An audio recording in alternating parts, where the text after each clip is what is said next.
I used to sell candy when I was in high school, like freshman year. We have a lot of folks try to poach our employees. There's a lot of people that are experts at traditional digital marketing. It still reminds me of early days of Google. It's the One Podcast. Are you subbed, my G? This is a new episode of the One Podcast. We haven't had anybody on in Ecom, Dan, or Amazon at all. We've had a lot of agency owners and kind of people who are in the marketing space overall, but this is, generally speaking, a new topic. Do you want to give a very quick intro to the audience before we get into kind of... Yeah. So I have an agency that I started actually 4 years ago this month, it's called Straight Up Growth. We help brands to sell on Amazon. We'll do at least $500 million a year this year with our brands. We manage, over 50 million in spend a year. So Bezos per Bezos is what I like to say. Hilarious. So you were working, we always ask people just like, how do they get into business? Were you like a lifelong entrepreneur? It actually turns out that most of the people we interview had careers before they became entrepreneurs. They're not like saying, but so did you always see yourself starting a company, or how did you get into it? So I don't think that I necessarily knew that I'd be one, but like looking back at it, like when I talked to my mom actually about stuff, she's, you always were. Like I used to sell candy when I was in high school, like freshman year, I'd go to Costco and I'd walk around with that box of candy. I'd sell chocolates for $1 or whatever. So like little things like that. My first job out of school was selling makeup door to door. Like I was in a multi-level marketing scheme, like classic. Used to wear a suit and literally just sell, just sling makeup was the goal. And so I knew I wanted to learn a skill because I was sick of that kind of game plan. So I worked at my first digital marketing agency, like took a look around and I was like, this is it. Like really? And so realized the bar really wasn't that high necessarily. And so I think at that point I knew at some point I wanted to start something, but I needed to learn a skill first, honestly. Cool. Yeah. A lot of people, I feel like the most successful people do get that kind of skills. And it's also the connections that you get from it, just like diving into that niche. Yep. You were fortunate though to dive into a niche that is like booming. You're like trending. So I did a small stint in digital marketing first, and then really SEO was the thing I wanted to get good at because I kept seeing job postings in San Diego for SEO. And so I was like, if I learn SEO, I could get a job. Then there was this funny company posting that was like, do you want to learn how to do Amazon? And at that point, that was 8 years ago. Amazon was like nothing at the time. I'm like, I'll go on this job interview. And they didn't offer me a lot of money, but they were like, do you want to learn a skill that like nobody else knows how to do yet? And that was exciting for sure. Cool. So like, what were the actual dynamics of you like founding the company? Was that like before COVID or? It was a month before COVID. So we didn't know COVID was going to be a thing when we started. Like COVID, I think that the country did its first shutdown like the very end of March. And so me and Evan technically started in February together. Got it. And then, I do want to get into this co-founders because that's also something that was just like, who do you found company with? But so what was the kind of impetus? What was like so part of it was right place, right time. I know I met my business partner at a networking event. So I definitely was doing a lot of networking events when I was working, just because I knew at some point I'd probably start my own business. So being around that definitely helped. We had gotten like lunch and drinks a couple times. Like I was at a company and I wasn't planning on leaving actually at the time, but me and him were just chatting. I was talking to him about my next goal, which would be to start an agency. And he just pushed me, I think, in the right direction there. And the right mix of things was happening at my other job where I'm like, you know what, this is the right time for me to leave. And I think COVID hit and I panicked for a while. I'm like, oh, fuck. But it worked out. With you and the co-founder there, what was the split? You know what I'm saying? Like where, not in terms of like equity or anything. Yeah. What functions did you? Yeah, good question. So I was an expert on Amazon growth, right? There I am not very savvy on like the financials of business or like how to incorporate or any of those kind of things. I mean, I'd say put more of like the financial hat on there. And I also was really good at a really good network.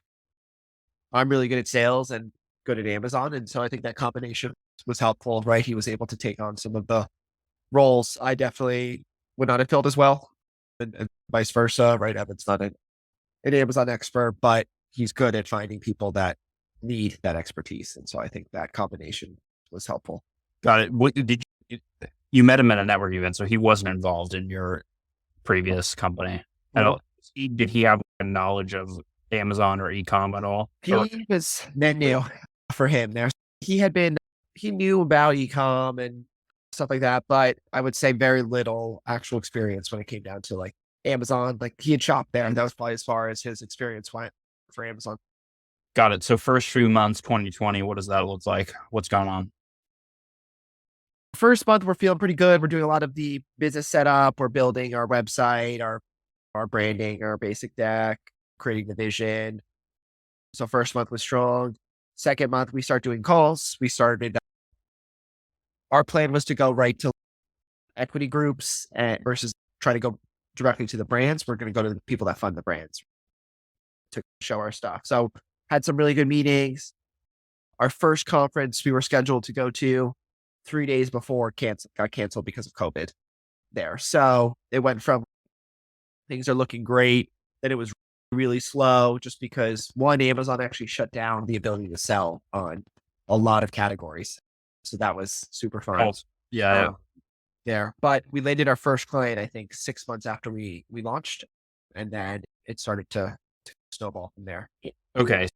So that makes sense to me. And I think a lot of agency owners are similar. It takes you a while to get that first client and then you're rolling from that point. But how are you, and maybe this question or this is kind of Evan's side of it, but what kind of clients are you shooting for? Like how big, what's their spend? So at the time we were shooting like our average contract, our first contract was $2,000 a month, right there. Now this year, our average contract is about $8,800 a month, right?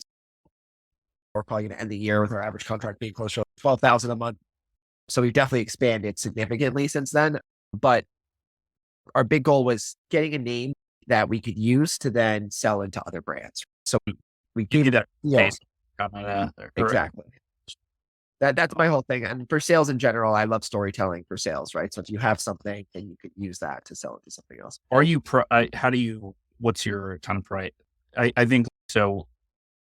People are familiar with PPC, general, like Google Ads, digital marketing agencies that are priced like per the spend.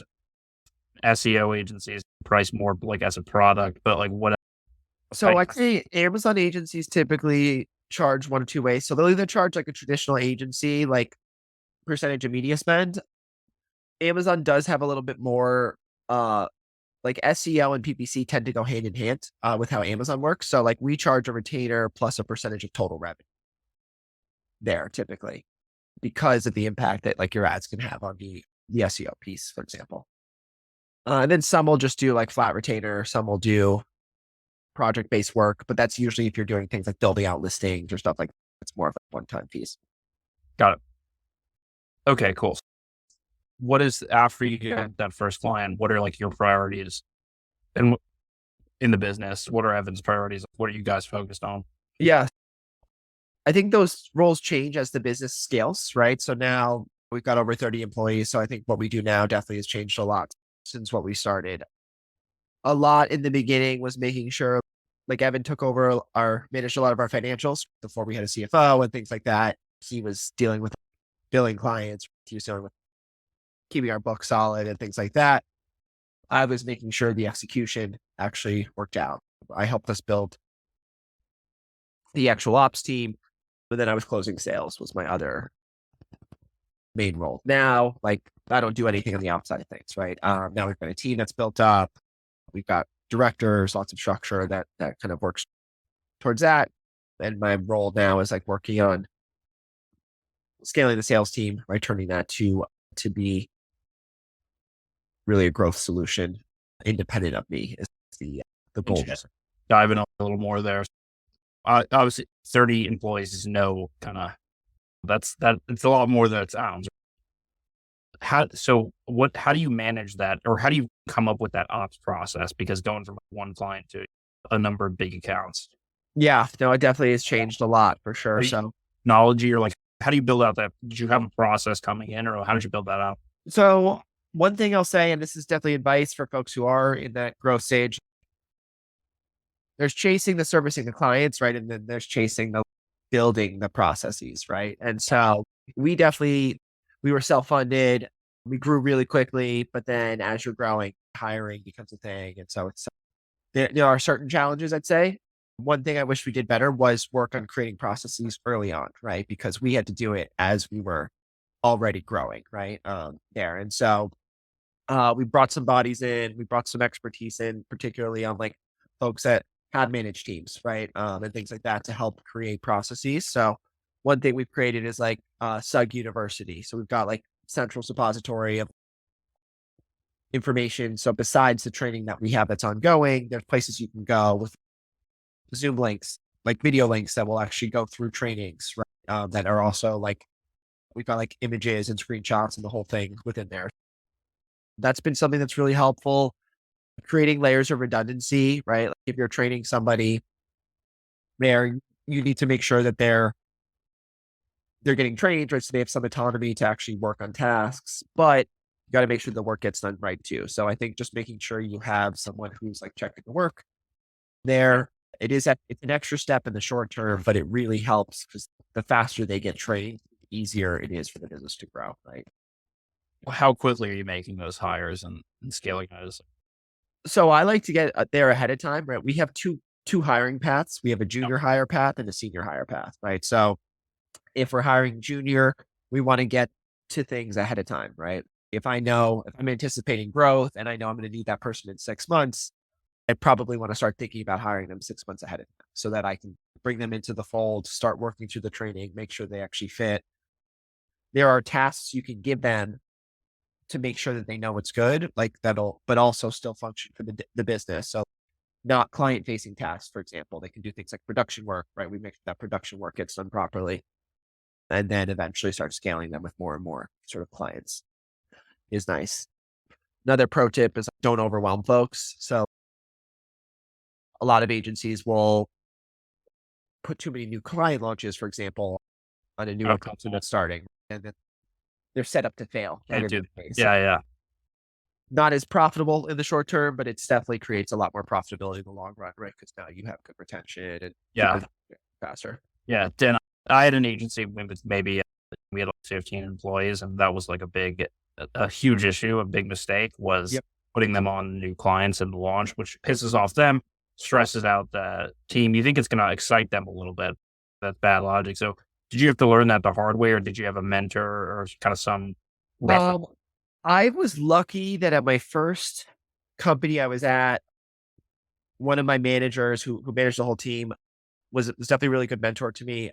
He like he gave us a lot of autonomy, which was helpful. Like I ended up becoming the ads guy at that agency, and I was like 21 or 22, and I was managing like a significant amount of spend. But he was very like, if you make a mistake, that's okay, but why are you making this mistake? And so a lot of making sure we're learning about it and not necessarily, oh, you're an idiot. Like, how could you overspend like in this account, like that type of stuff. There. So we do a lot of mistakes aren't necessarily bad, but we want to prevent, if we make a mistake, we're not going to make it again. That's the whole goal there. I think that was definitely helpful, just knowing that I had built two teams before. So I built one at Quiver, then I had built one at this Blue Wheel company. They were smaller. Quiver was two people that worked under me. Blue Wheel was like five. So I had a little taste. I hadn't been as big as this was. So there was definitely some learning on the job as well too. Got it. So that's where that previous experience kicked in or played in. Yeah, it definitely helped for sure. So how are you scaling sales up? Are you immediately hiring salespeople, doing a lot of outbound? Oh, great question. So Case study? we've been very inbound and referral heavy. So we built a really good referral network early on. That definitely powered a lot of the business that we drove there. Like we'll pay out on referrals there. I think that's one thing that don't be afraid to pay a referral fee if somebody's giving you a deal you wouldn't have gotten otherwise. Like I'll take Yep. it. It's still free money at the end of the day. There, outbound is our next big hurdle we're working towards. So we're building out like an outbound team right now. just to create a little bit more predictability in our growth. We've grown at least 100 or about 100% every year since we've started, but we want to be able to make that where it's not just relying on inbound and referrals, right? We want to make sure we have a constant deal flow. If we send X number of emails, we should get Y number of leads is where we're trying to get it to. Got it. So what are some of the challenges in the growth stage? You mentioned a couple of them, but when you're in this kind of like growth stage of going from the founders to 30 employees, what are the biggest challenges? Yeah. Hiring is huge, right? Like People. yeah, one being retaining them is going to be important, but also just like showing them the attention and love that they need to be advocates for your business. We have a lot of folks try to poach our employees, for example, just because we're like a hot agency, but we do really emphasize the learning component, right? The fact that like we're here to be a sounding board on your education, and that seems to resonate with folks for sure. I'll say the other thing is pro tip or challenge is learning to say no to deals, right? Because we definitely in our first 2 years for sure, we took on deals we absolutely should never have taken on. Yeah. And learn to negotiate, know your value, right?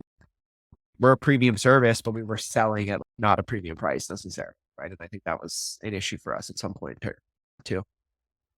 So you're talking about like, taking on clients that are like they're paying less than what the value is. Sometimes it's money, right? So sometimes it's you did too big of a discount than it was worth.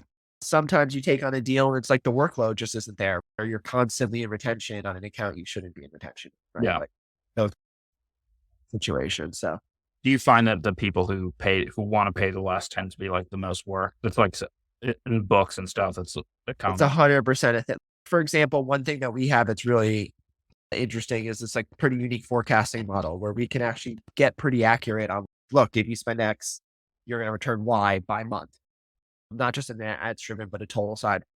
And we've had clients where we've given a discount to, we'll go through the forecast every month and we're ahead of a forecast that they got before we did the deal. But they're like, oh, you're still going through retention. You're like, we shouldn't be fighting here, right? You guys should be stoked. We're beating the numbers that we gave you guys in this scenario, right?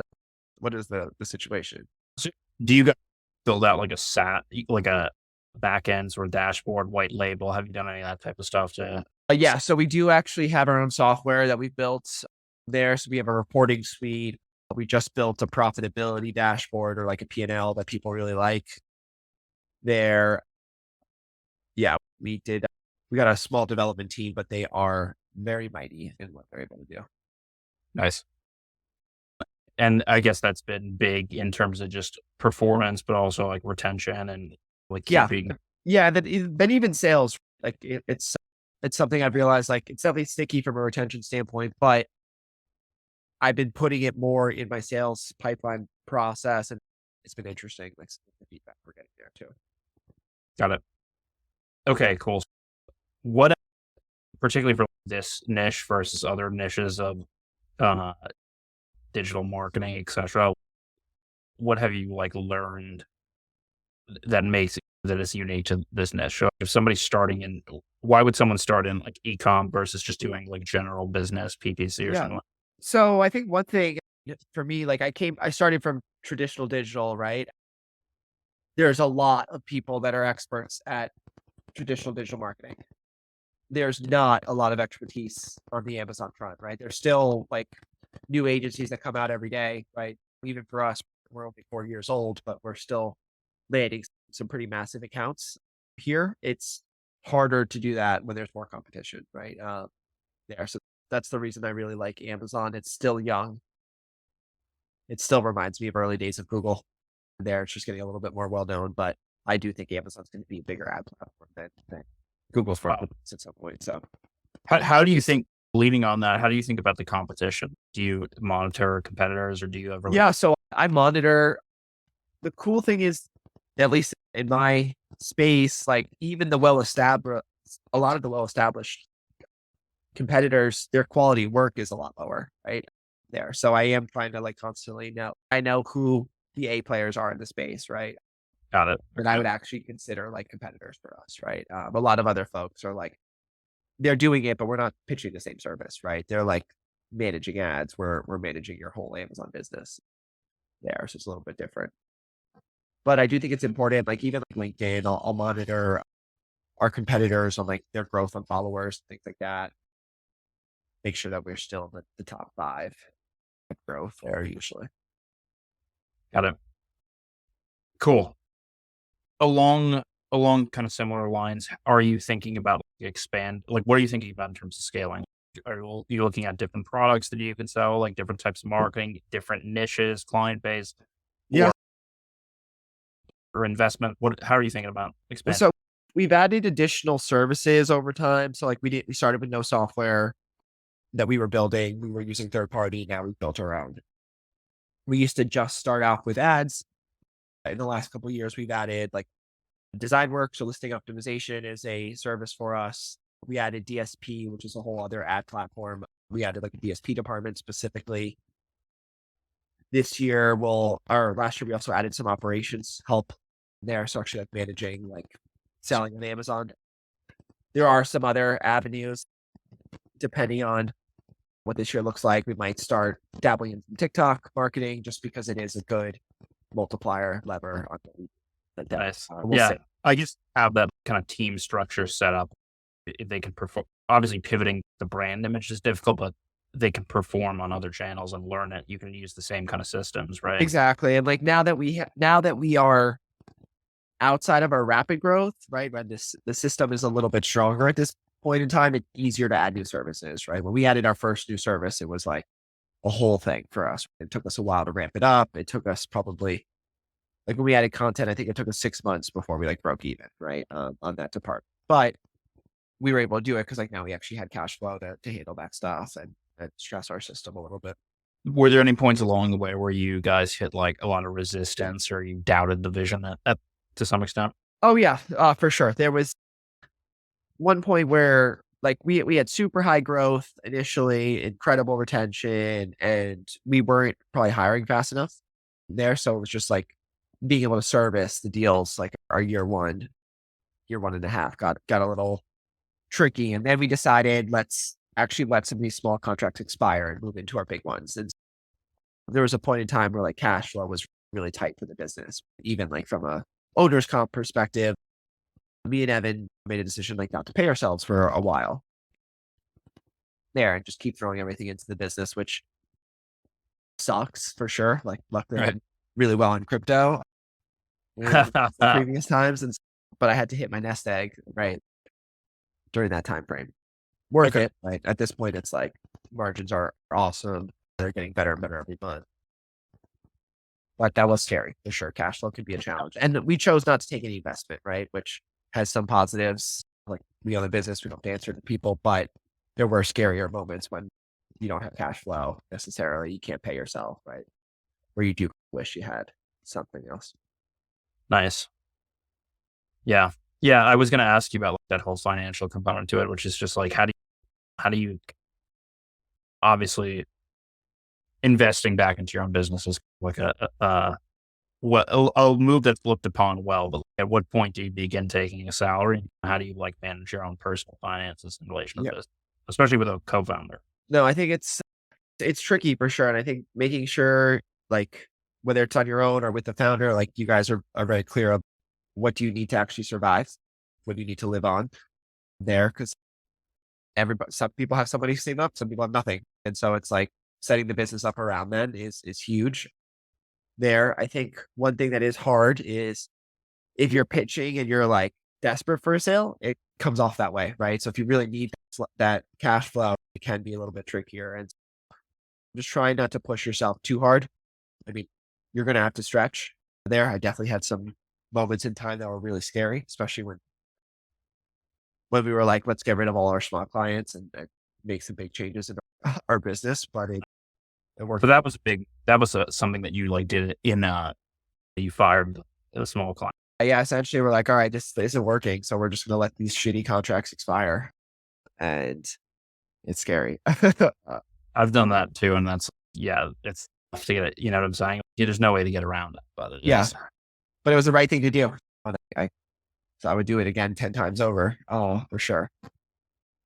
So just like wrapping things up, what's to entrepreneurs in general who are like maybe working in a niche, a career that they think is exciting and they're seeing like a lot of potential?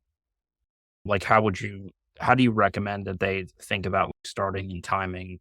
No, that's a great question. So when I had my first Amazon job, I remember I called my brother after 4 months and I'm like, yo, come move to San Diego. We're going to start a company at some point in time. I see it, Yes. but we need to learn this skill. Like you won't get paid anything right now, but I just had a feeling Amazon ads was in particular was going to blow up. Once I had that feeling, my goal was how do I learn as much as possible so that I'm literally like one of the best ever at this skill?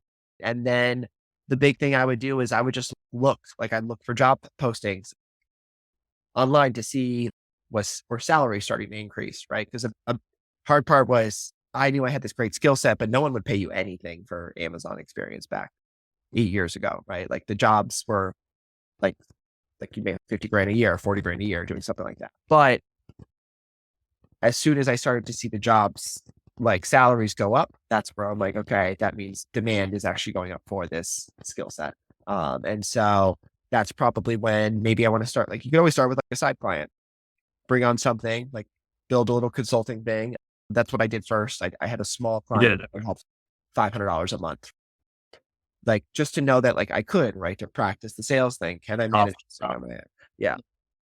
So a little bit of consulting helped me feel confident enough to eventually get to the point where, okay, I can do this Yeah. on my Yeah, that's the thing that we're like recommending with our kind of the Discord, just like that people who are doing a service business definitely should do the Yeah, dude, stuff. 100% do a little side consulting, practice, get your feet wet, and maybe you get in there and they shock you.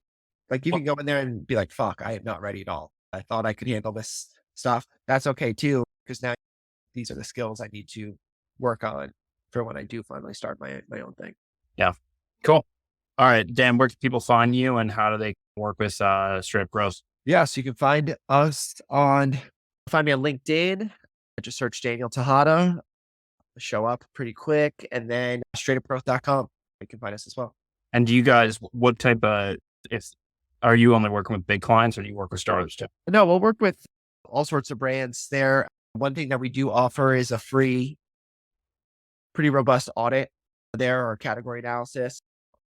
Feel free to reach out. We're educators first at the end of the day. If it's not the right time, we'll at least give you some good info so you could take some positive steps forward. Cool. All right. Thanks, Daniel. Absolutely.